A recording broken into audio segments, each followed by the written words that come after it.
Hey, Forge fans, Anthony Urciuoli with you. It is Focus on Forge. I am your digital host, wherever and however you may be watching and or listening. It is playoff week.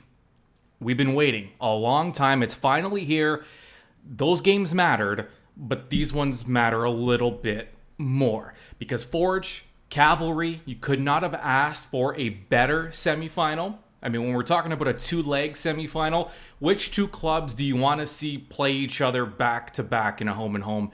It's probably Forge and Cavalry. Even the neutral supporter would probably agree with that. This has been the year of the low block, a very defensive style of play that the majority of the league uses. Forge, Cavalry are the two exceptions. Two clubs that focus on the attack, on the front foot, on speed, on tempo, on physicality when it's needed. And it will likely be needed because you are going to have to earn every blade of turf in this match, which begins in Calgary, right? The first half of this home and home goes Saturday in Calgary. Kickoff time scheduled for 4 o'clock Eastern time. And then the following Sunday, we come to Hamilton. Tickets available now, forgefc.ca/tickets. Some Forge playoff action that you can see live at Tim Hortons Field in Hamilton. It happens next Sunday, October 23rd. So we're going to tee up this series. We're not going to get too in-depth. We still have a match day preview to bring you, and that will get a little more into the weeds on what Forge have to do to come out on top and secure 3 points against Calgary. But for now, we're going to take a more holistic approach here. We're going to check in with the club, see how they're feeling, right, during training this week. Also, Oliver Platt is going to join us from One Soccer, and we're going to tee up the series between Forge and Cavalry. I mean, I call it a series. It's very North American of me.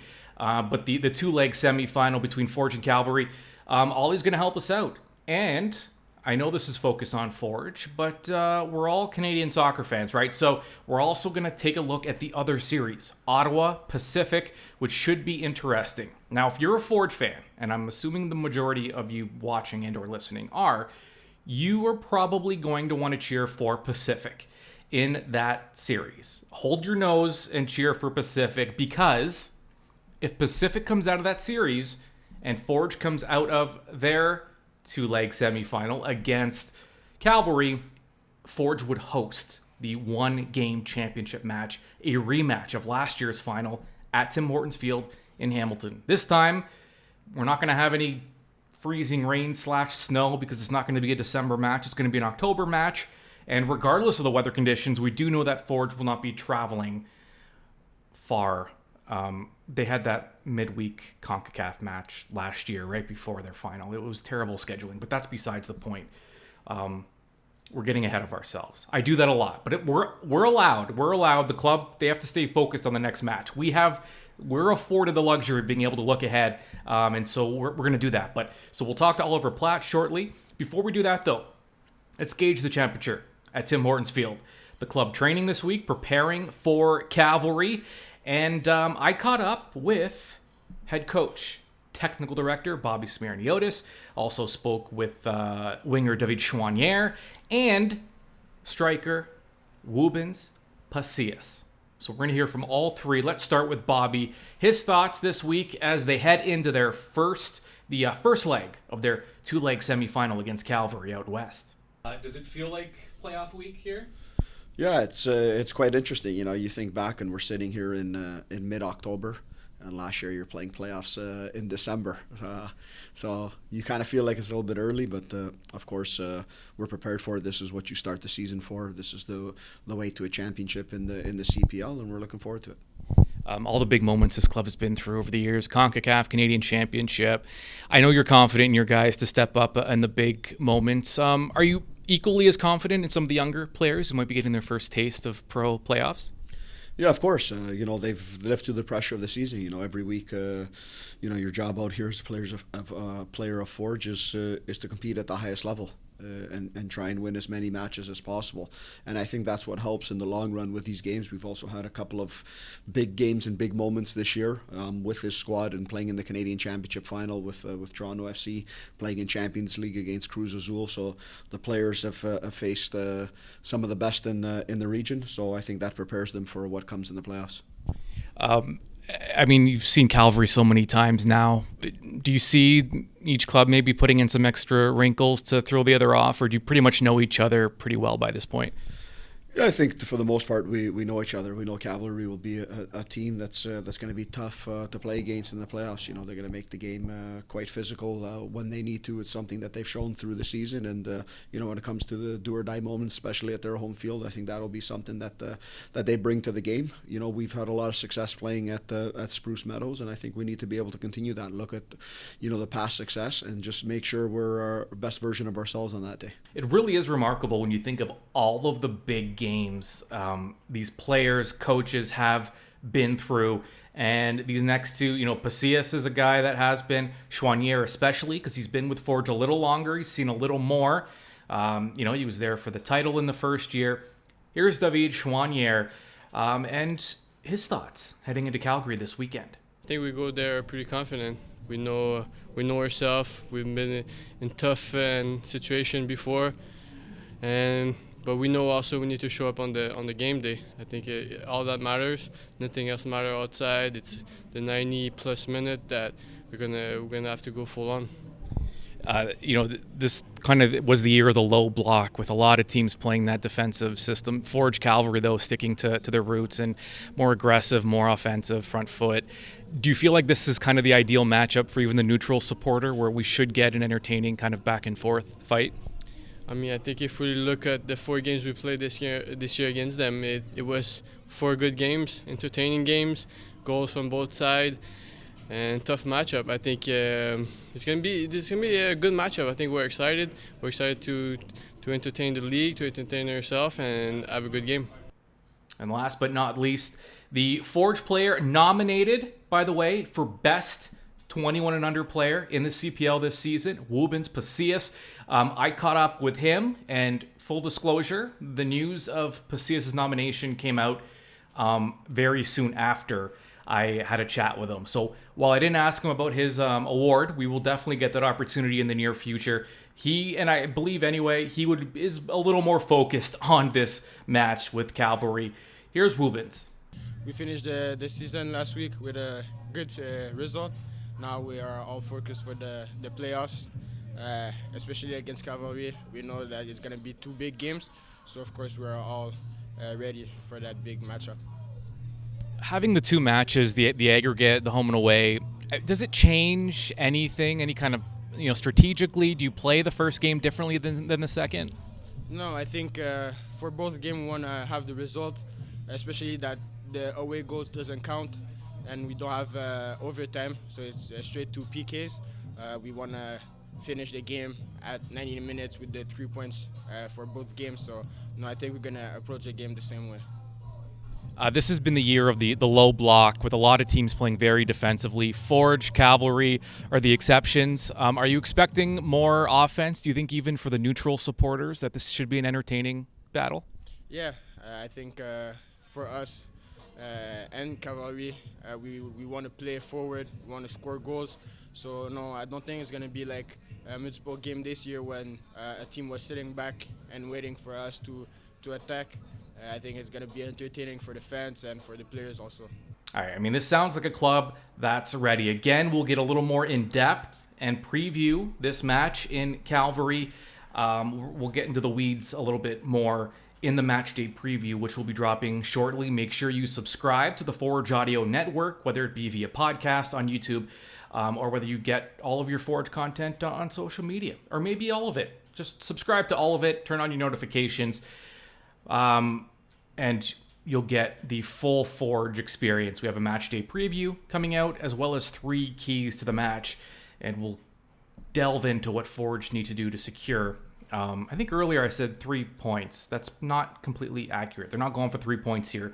They're looking to put themselves in the best possible position heading home in the next match. Even a draw here for Forge in this first one. And the away goals don't matter anymore. So as long as, I would say a win would be fantastic, obviously. A draw, perfectly manageable. Now you just have to win your match at home in the second leg. Teeing up this series between Forge and Cavalry, and also Ottawa and Pacific with our final four set, Oliver Platt, who is an analyst with One Soccer, joins us. So, Ollie, we have these two semifinal matches in the CPL, and just looking at who the final four teams are, I think we got an ideal setup here with the semifinals with Ottawa Pacific, Forge, Cavalry. It seems like a great way to lead us into the final with those four clubs and the exact matchups that we got. Yeah, I think so. I think like Ottawa and Pacific will be a great matchup, but I think the one I certainly was hoping for over two legs, and a lot of people were hoping for, I think, was to get Forge and Cavalry.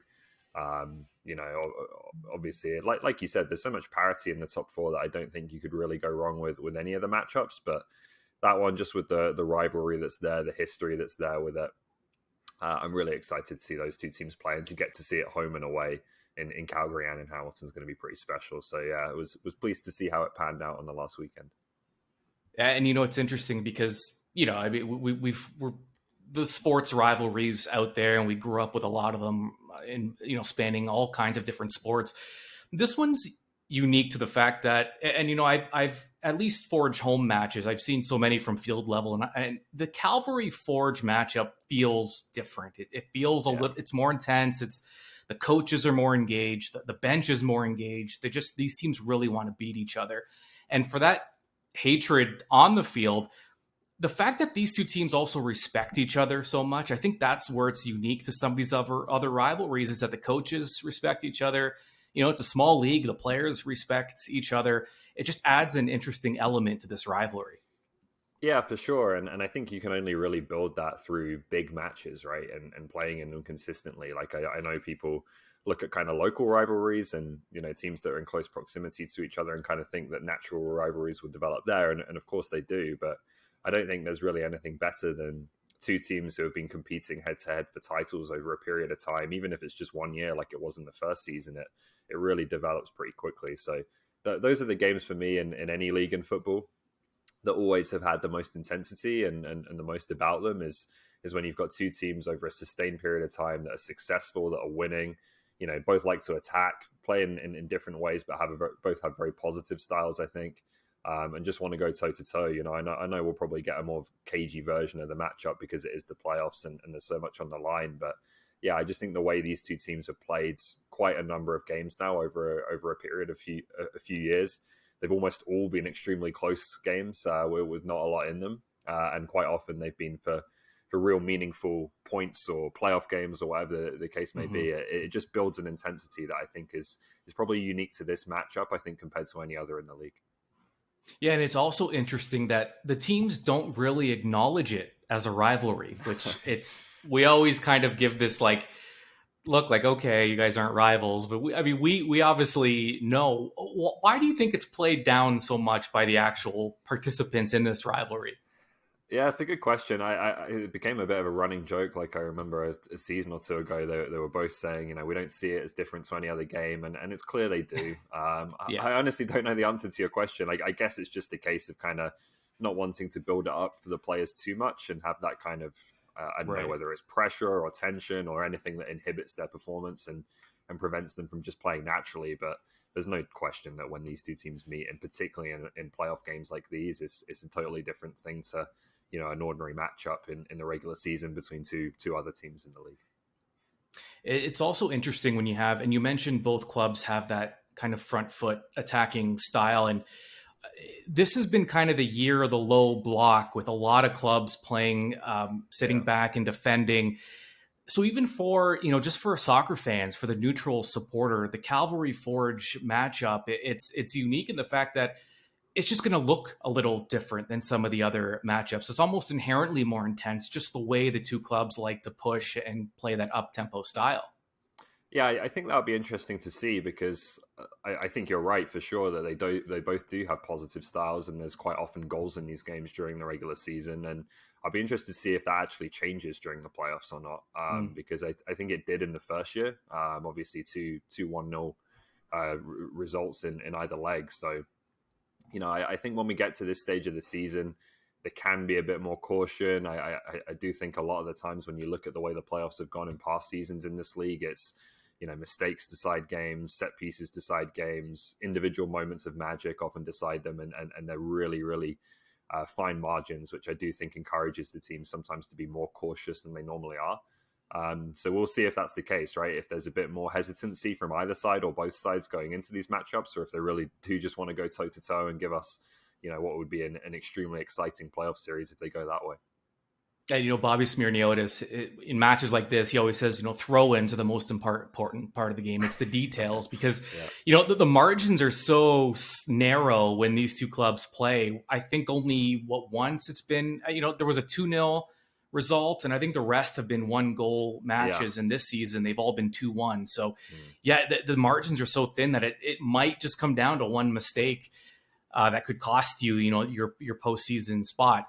This 2-leg format, it is great, right? I mean, especially for the semifinal. Are you in favor of this kind of format?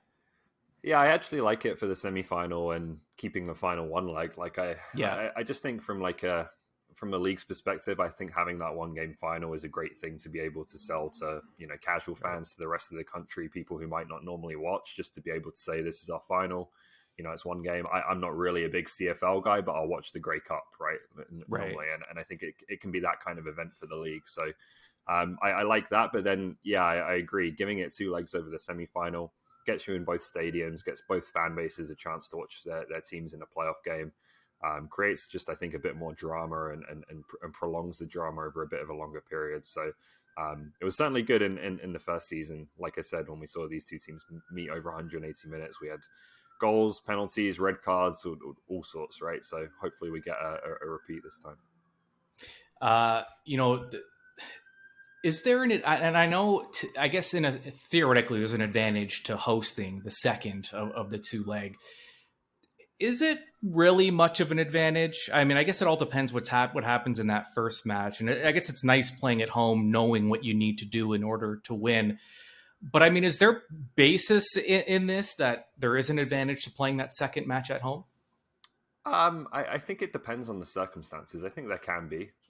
In this particular tie, I would look at it, I do think it puts a bit of pressure on Cavalry to win the first leg, right? Because it's hard to see them coming from behind at Tim Hortons Field if they're already at a disadvantage, or even if they're, still level. I think they've got a really tough task in front of them then to go and win in Hamilton and win the tie. So in this particular tie, I would say maybe it does put a bit of emphasis on Cavalry.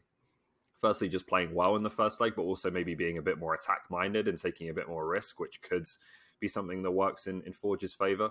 But then I look at the other matchup, and I think Pacific playing at home at first kind of suits them because, they're a team with real momentum right now. They get to go and play their first ever playoff game in front of their own fans, and they can just attack that game and potentially come out with an advantage that they can go and protect in Ottawa, right? So it can go both ways, but I think in this particular matchup, Forge will probably be happy to be playing second at home. But you referred to the semifinal as a tie. I referred to it as a series, which I think speaks to the North American hardwired part of me there. But, the other matchup, so we've been talking about Pacific and Ottawa. Ottawa, great story this season. Still, though, Ottawa doesn't quite get the same level of respect for a club that finished first. I don't know that they're widely viewed as the top team. Is it the style? Is it maybe that the roster doesn't quite have, the star power of some of these other clubs? What is it?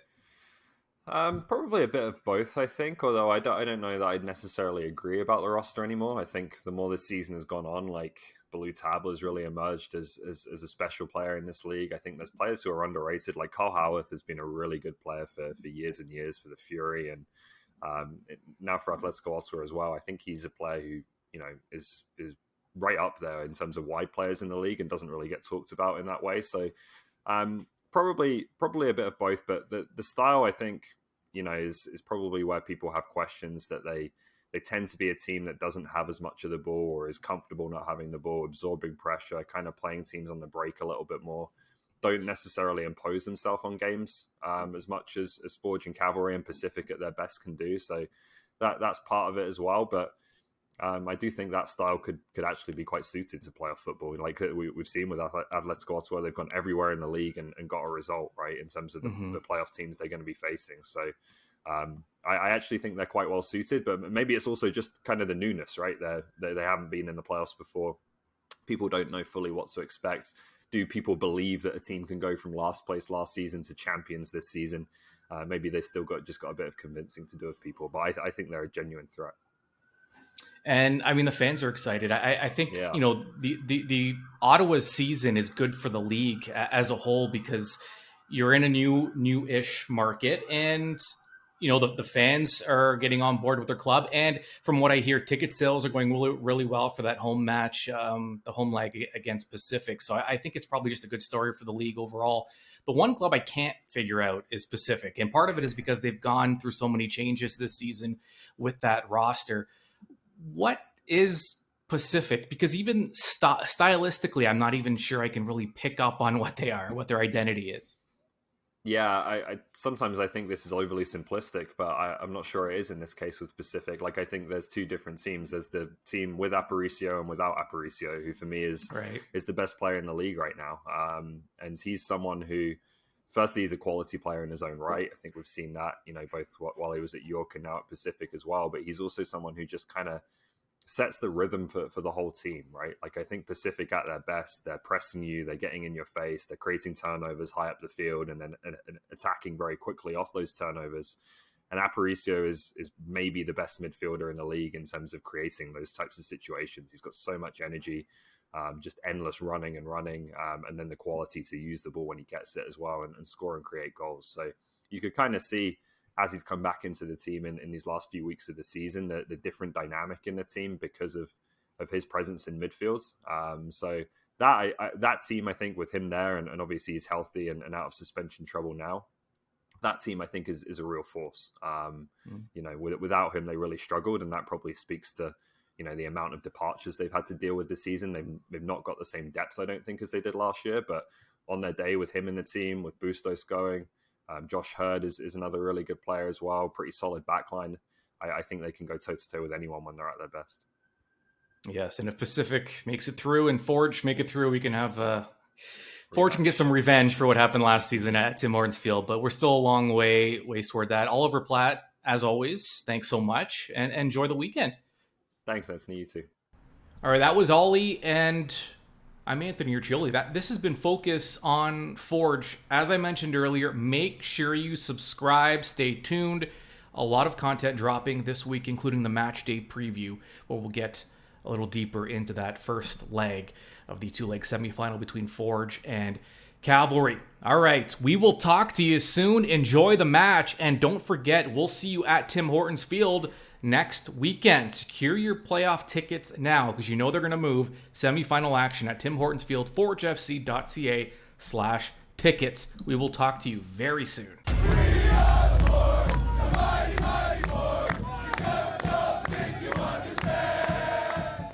Anthony Urciuoli and Focus on Forge. Subscribe on Spotify or wherever you get your podcasts to the Forge Audio Network.